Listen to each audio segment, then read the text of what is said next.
Hello, I'm Robert M. Ellis, and this is the sixth in a series of talk through videos about the book Absolutization,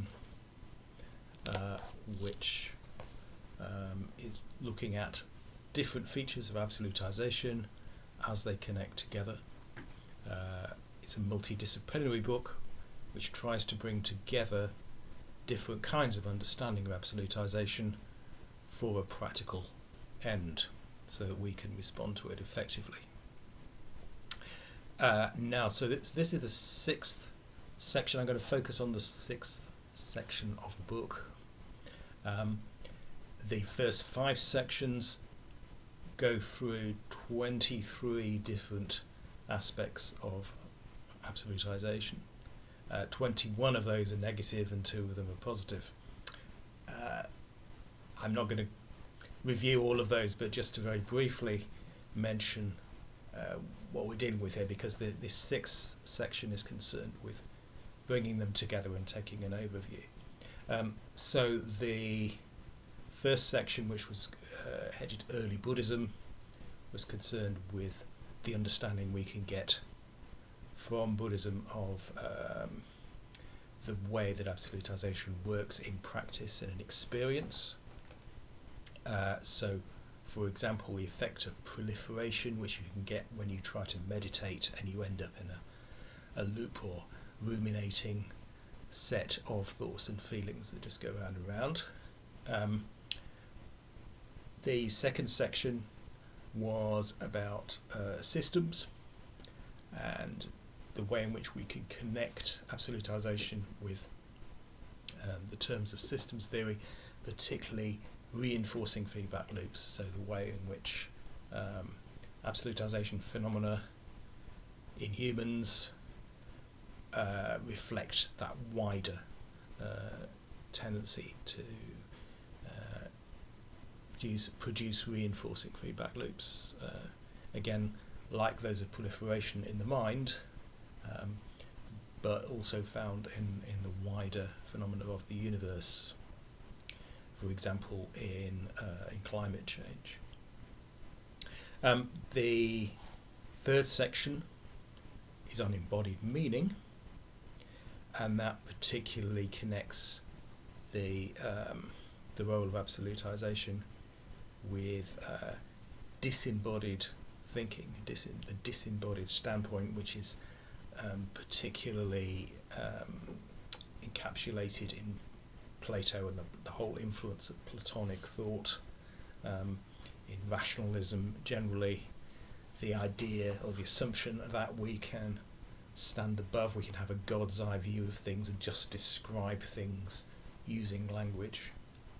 Embodied meaning as an approach to meaning deeply challenges that by pointing out all the way in which the meaning we use, even the complex meanings that might be used to describe academic or philosophical issues, all of that depends on the body and its basic associations as they build up over our lives, and thus embodied practice is much more basic than this, the philosophical level of discussion which tends to dominate, at least whenever one tries to formalize it or generalize about these things. So embodied meaning provides a deep challenge to absolutization, and it helps us to see it in a wider light. Then there's a section on philosophy, which is particularly concerned with the use of metaphysics, which is unavoidably absolute in its approach, which sees things in the absolute terms of represented reality or its absence. So that section explores the relationship between metaphysics and absolutization, which is a very profound one. Metaphysics continues to feed absolutization. And then the psychology section, which is the 5th section, looked at the psychological processes that are involved in absolutization, starting with repression and conflict, So the way in which thinking we have the whole story, which is one good short definition of absolutization, leads us to not be able to listen to any other stories and to want to eliminate other stories, whether that's inside us, inside our minds, or in wider society. So when we try to repress other possibilities, we end up in conflict, and that conflict is reinforced by phenomena like projection, confirmation bias, substitution, and power. So that's a very quick review of all the territory we've been looking at so far in the book and in this series of talk throughs. So we've got all these dimensions of absolutization, and I've collected them together from different kinds of sources here. So it's a multidisciplinary account. We've got Buddhism there, we've got systems theory, we've also got a bit of neuroscience actually, we've also got embodied meaning, which is for some reason often thought of as linguistics. That it isn't really, but and then there's philosophy and there's psychology. So all of these, obviously tend to approach things from different points of view. They're based in different disciplinary histories. The kind of evidence we're using in each case has been built up by thinkers coming from different directions. So in the sixth section, which is called the Unity of Absolutizing Phenomena, what I'm concerned with is the question of, well, what do these different perspectives on absolutization have to do with each other? What am I actually claiming here about the relationship between them? And obviously one has to be careful about how one understands this. So it's not simply a question of all these different features of absolutization being features of the same thing or being identical to each other. So for example, I started off with the phenomenon of proliferation, of getting caught up in looping, ruminating thoughts in your head. Now, that's one feature of absolutization. Another is metaphysics. So you might have a philosopher writing this God's eye view, rationalist sort of account of things. Is the philosopher proliferating? Well, not necessarily. Philosopher may be concentrating, and for the moment the philosopher is not caught up in loops. The philosopher is thinking carefully, constructing their argument. They're focused on the task. So I'm not suggesting an absolute relationship between these different phenomena.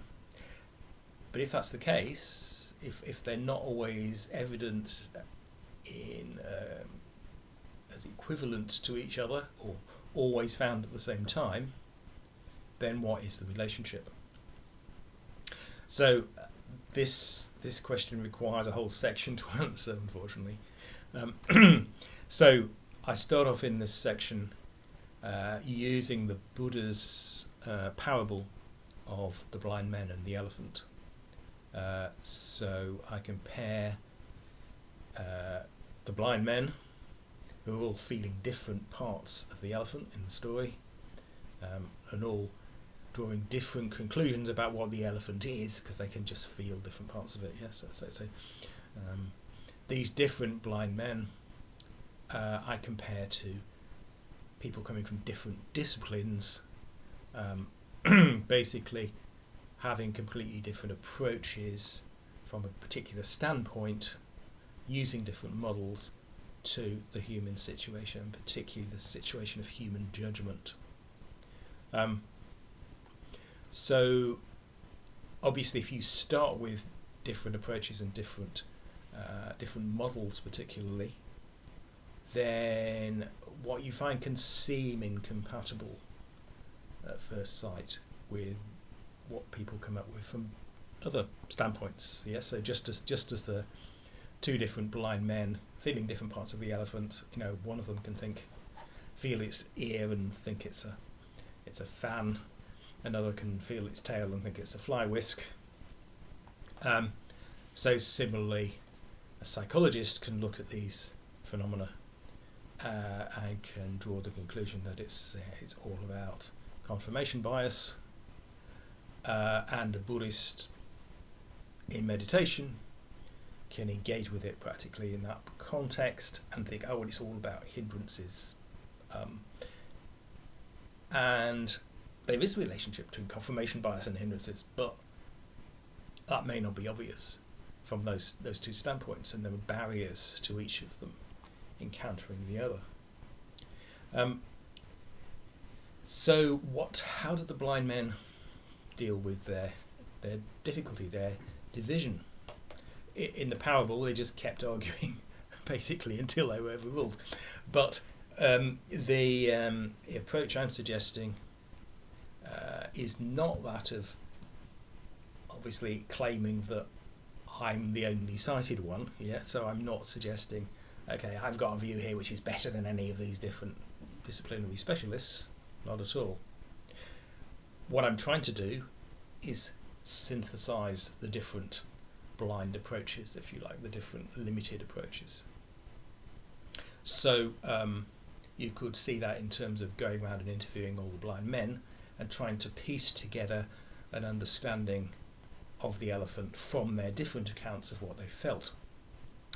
So we're all blind, including me, and we have to work with those limitations, if you like, as we approach the elephant. So hence the first chapter in this section is called The Blind Synthesist. So that's what I am. I'm a blind synthesist, if you like. That's what I'm trying to do. So if we're in that position of trying to piece together a view of absolutization, I think one ends up with three basic arguments for the unity of those phenomena, which is not an absolute unity, but it's a unity worth arguing for, put it that way, and using as a construction, as a theory.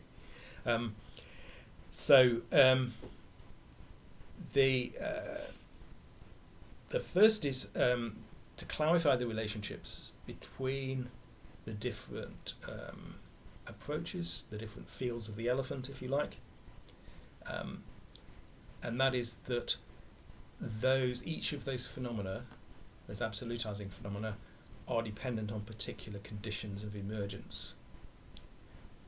So in the case of mental proliferation, for example, what circumstances do we encounter mental proliferation? Well, basically, when we're trying to be mindful and we fail. Yeah.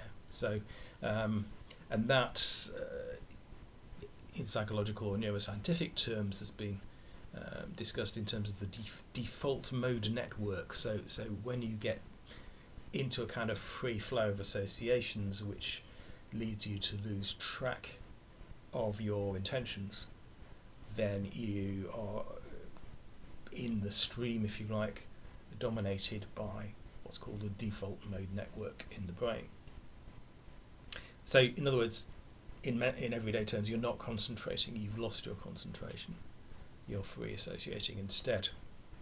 But as I mentioned earlier, that's not our state all the time. There's particular circumstances, but that state of proliferation is one that is also associated with absolutization. So that particular aspect of absolutization emerges in those particular conditions when we are in default mode. Similarly, let's take another example. So fragility as a feature of absolutization. So one of the things I pointed out about absolutizing beliefs is that they can very quickly collapse when the conditions are adverse to them. We hang on to them to the last minute, and then they suddenly go, and then we suddenly flip to the opposite very often. What's the condition for that? Well, obviously this adversity, this perhaps there's an intense criticism. There's a set of circumstances that make it, just completely untenable to maintain your absolute belief. It's all contradictory. It becomes clearly contradictory. So that's where we approach a tipping point, to the point where we very rapidly shift from one way of thinking to another in this case. So at that point of it, where there's a tipping point destabilizing the system, absolutization reveals itself through fragility. We could have a tipping point without absolutization, which would be a more considered provisional tipping point, where we change our minds, but we do so with a greater contextualized awareness. So it's partly a question of how absolutization manifests itself in these different situations when it's not inevitable. Okay, so that's what I'm trying to do in chapter 6b, which is called Clarifying the Relationships, is just to give some examples of the conditions of emergence of certain absolutizing phenomena and show how they appear in those circumstances. They're still linked together, but they're not a priori equivalent or anything, but they are related by being available, as it were, to emerge in those circumstances. Okay, so that's the first argument for the unity of absolutizing phenomena. The second one is the use of synthesis, which is in 6c. So I include this because I think people often don't understand the role of synthesis, and that's often because there are two extremes with which people can approach it. So when we synthesize, we bring together different views of things. Those could be different views of things held by different people, or different groups or disciplines, or different views held by ourselves, which we've experienced but we haven't brought into creative relationship with each other yet. So when we synthesize, we make new connections, and that's something you can also see neurally. So new connections are being made in our brains and nervous systems as we synthesize. And you can understand that in terms of embodied meaning, that the metaphorical systems, particularly, metaphor makes connections between different experiences that were previously separated. So we can make connections between metaphorical frameworks, or between basic categories or schemas that we previously have developed in our meaning systems, as it were.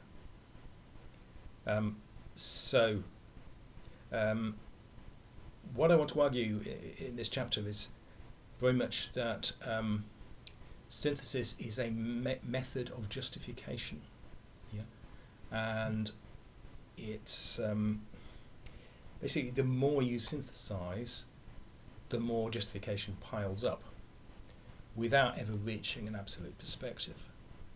So the mistake that people often make when they have a synthetic perspective is to assume that it's a God's eye view, that it's a total view of what's happening. But the synthetic perspective is simply it's one that piles up, that technically you could say concatenates. So concatenation is the piling up of different perspectives to make a bigger pile, if you like, so a bigger perspective altogether. So in other words, the more perspectives with different frameworks and different models that we can put together that seem to be compatible with each other, the more justified our total view becomes. So hence I think that, for example, putting philosophy and psychology together gives you a stronger argument than just using philosophy or just using psychology. And obviously that sort of approach goes against the grain of over-specialization in academia, where people tend to think, well, if you stick to one discipline, then you go into depth, you really investigate the evidence for that discipline. And that's fair enough if you're working with something very specific that's only largely seen from one point of view. But if you're talking about human judgment, which can be approached in so many different ways, then you really need synthesis to understand what you're dealing with. So my argument then is that absolutizing phenomena stack together because they can be understood in this synthetic way. So if we can, the more we can relate them, the more we can relate different kinds of evidence about them to each other, gradually the more justified our view of it will become. Okay, and then the final argument is a practical one, and that is that we end up with a more practically helpful view if we do bring together these different perspectives synthetically. Okay, so and that again requires a challenge to what people sometimes assume about what a practical or a pragmatic view involves. Yes, so very often if you're thinking practically, it can be quite narrowly focused. Yes, so you're trying to build a chair or repair a car or something like that. You're only going to use one framework to doing that. Yeah, you're going to assume certain things about how a car works or what makes a good workmanlike piece of carpentry or whatever it is. But with again with a wider issue closer to our basic experience, like the understanding of human judgment, a practical approach is one that brings together different perspectives. Yeah, so the more we can do that, the more practical we are, the more we will include, the more conditions we will take into account from different possible sources of information about those conditions. So, I mean, the practical argument here opens out really into the 4 criteria for the middle way, which is what the rest of this book, Absolutization, is concerned with. And I will do some separate talk-throughs of those 4 criteria following this. But the 4 criteria that I'm going to be discussing are practicality, universal aspiration, judgment focus, and error focus. So those I'm contending are 4 distinctive features of any effective, the most effective response to absolutization. And usually when there's a problem with a particular philosophy or ideology or point of view or whatever it is, particular theory even, that one can identify a problem in terms of one of these 4 criteria. So perhaps it's not practically focused, perhaps it lacks a universal aspiration, perhaps it doesn't focus on judgment, perhaps it doesn't focus on error. So I'm not going to try and explain all of those in depth now, because I will look at them separately. But basically what I'm suggesting is that if we see absolutizing phenomena together, synthesized as a whole, we're in a better position to engage with them practically, and we'll be in a better position to engage with them practically if we follow those 4 criteria in the set of beliefs that we adopt to deal with absolutization. So if we are going to be more practical, we're going to encompass more beliefs, more possible approaches, so as to be more embodied, more responsible, more effective. All of those, I argue, depend on the very much on the breadth with which we engage with the conditions. They also depend on us having a sense of normativity, that is, of applying our values, of there being some ways we ought to act which are better than others, and we have a universal aspiration attached to that. So I don't think we can exclude values. Values need to be part of the synthesis. It's not just a question of trying to identify scientific facts in isolation. And we need to focus on judgment. So this is a particularly neglected thing. Yeah. So very often, particularly academic approaches are focused on an attempt to describe what is the case, rather than how we respond to it, what our judgment should be like, what the general features are for making better judgments about whatever we encounter. If we're going to deal with absolutization, we need to improve our judgment, basically, which means we need to be maximally flexible and maximally aware of the conditions that we're dealing with. And then the error focus is concerned broadly with not getting stuck on absolute positive views of the world, of whatever we're dealing with. So it's often easier to identify errors, to identify problems with what we're doing, than it is to identify a completely helpful, positive standpoint. Now that doesn't mean, and that shouldn't be confused with the emotions with which we approach, and the overall sense of meaning really with which we approach practice. Doesn't mean we should be nitpicking and always trying to find errors, but it does mean we need to be realistic about not getting caught up in an apparently attractive totalizing theory which is wonderfully positive, but doesn't have the whole story. So we can get closer to an adequate story if we can focus on what we're doing wrong quite often. So again, that's a practical point. Okay, so all four of those points will be expanded in separate talks about each of those sections of the book which deals with those four criteria.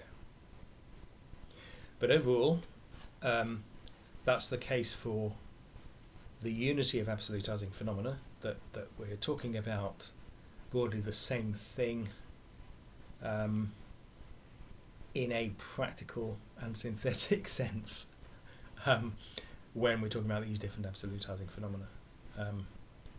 We're not talking about something that you can either just examine as a concrete object, that's just one thing, nor were we talking about some sort of a priori rational relationship or logical equivalence between these things. We're talking about something we encounter in experience where it's useful to see those connections. Okay, so I'm going to leave it there.